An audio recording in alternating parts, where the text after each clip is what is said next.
विकसित करने जा रहा है ऐसी तकनीक जो बिजली की दुनिया में ला देगी नई क्रांति। अब अडानी नहीं, रिलायंस संभालेगा भारत की ये जिम्मेदारी। जिसका डर था वही हुआ, अडानी के सपनों पर फिर गया पानी। हिंडनबर्ग की रिपोर्ट से अभी अडानी उबरा ही था कि अंबानी ने दे दिया एक और झटका।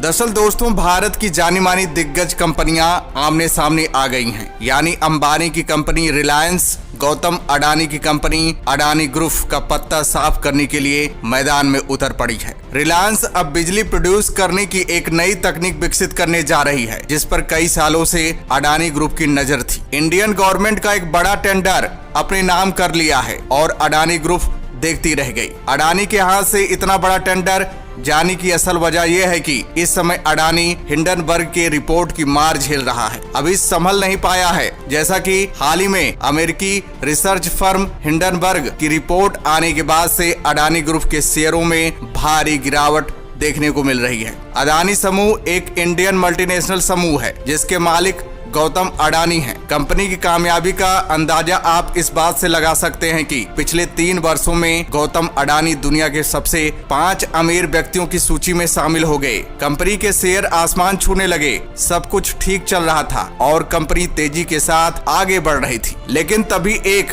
हिंडनबर्ग नाम का तूफान आता है और कंपनी के शेयरों की कीमत तेजी के साथ नीचे गिरने लगती है। रिपोर्ट में यह भी कहा गया था कि यह समूह दशकों से शेयरों के हेरफेर और अकाउंट की धोखाधड़ी में शामिल है। हिंडनबर्ग नाम का यह तूफान इतना जबरदस्त था कि गौतम अडानी, जो दुनिया के 5 सबसे अमीर व्यक्तियों की सूची में शामिल थे, सीधा 20वें नंबर से भी नीचे आ जाते हैं। अब हिंडनबर्ग की चर्चाएं भी जोर शोर से होने लगी हैं। आपकी जानकारी के लिए बता दें कि हिंडनबर्ग वर्ष 2017 में शुरू की गई एक फाइनेंशियल रिसर्च करने वाली अमेरिकी कंपनी है जो स्टॉक मार्केट में होने वाले घोटालों का पर्दाफाश करती है। हिंडनबर्ग रिसर्च की स्थापना नाथन एंडरसन नामक व्यक्ति द्वारा की गई थी, जिसका मुख्यालय अमेरिका के न्यूयॉर्क में स्थित है। कंपनी ये पता लगाती है कि क्या शेयर मार्केट में कहीं गलत तरीके से पैसों की हेराफेरी तो नहीं हो रही है, क्या कोई कंपनी अकाउंट मिसमैनेजमेंट तो खुद को बड़ा नहीं दिखा रही है,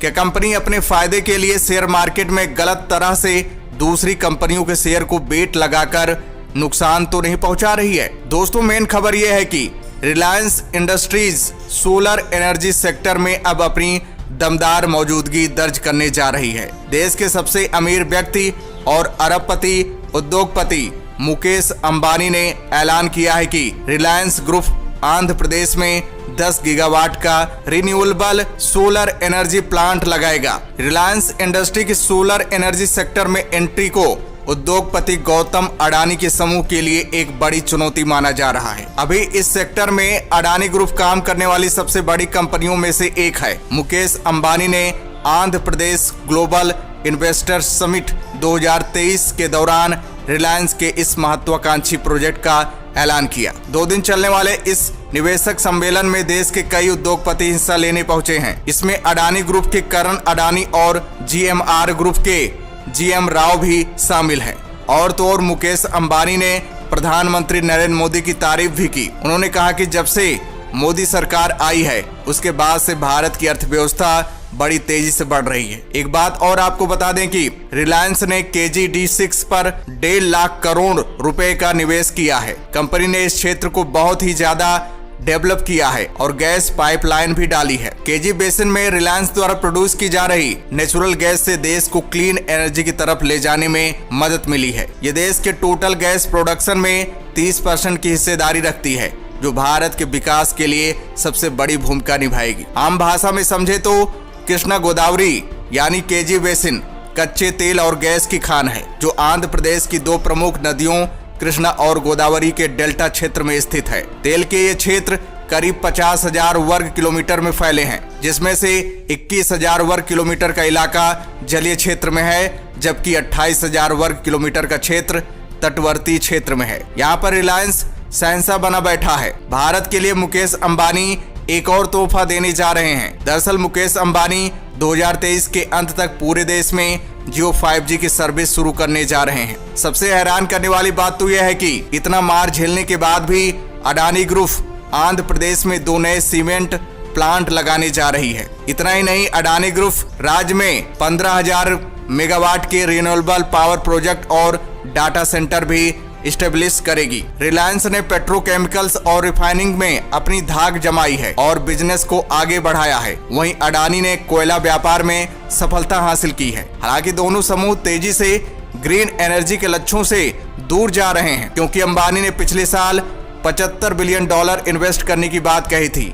वहीं गौतम अडानी ने $70 बिलियन खर्च करने का वादा किया था। हालांकि अभी हाल ही में आई अमेरिकी रिसर्च फर्म हिंडनबर्ग की रिपोर्ट के बाद अडानी समूह को काफी नुकसान उठाना पड़ा है। अडानी की प्लानिंग है अगले 5 वर्षों में कृष्णापट्टनम और गंगावरम पोर्ट्स की कैपेसिटी को दुगना करने की, और इसी के साथ ही अडानी ग्रुप इन बड़े पोर्ट्स को इंडस्ट्रियल पोर्ट सिटीज में बदलने पर विचार कर रही है। साथ ही साथ विशाखापट्टनम में 400 मेगावाट का डेटा सेंटर डेवलप करने पर भी अडानी समूह काम कर रही है। अगर सब कुछ ठीक रहा तो बड़े लेवल पर रोजगार के अवसर खुल जाएंगे। भारत की दूसरे देशों पर से निर्भरता पूरी तरह से खत्म हो जाएगी, यानी भारत पूरी तरह से आत्मनिर्भर बन जाएगा और तो और चीन की दादागिरी पर लगाम लग जाएगा। भारत की अर्थव्यवस्था दुनिया में नंबर 1 बन जाएगी। और दोस्तों, एक खबर और आ रही है कि दुनिया के अरबपतियों की लिस्ट में गौतम अडानी ने बड़ी छलांग लगाई है। ब्लूमबर्ग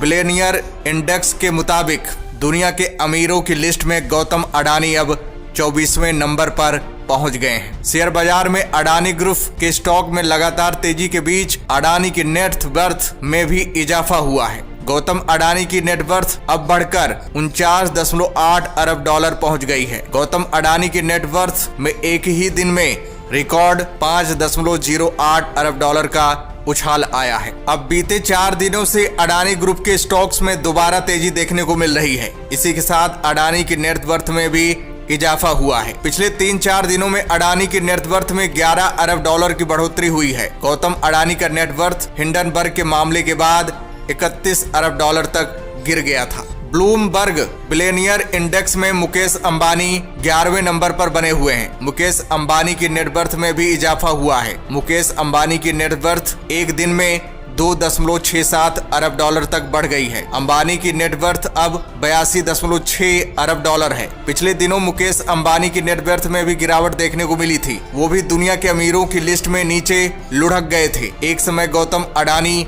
मुकेश अंबानी से नेटवर्थ के मामले में काफी आगे थे, लेकिन हिंडनबर्ग की रिपोर्ट आने के बाद अब तो मुकेश अंबानी से काफी पीछे हैं।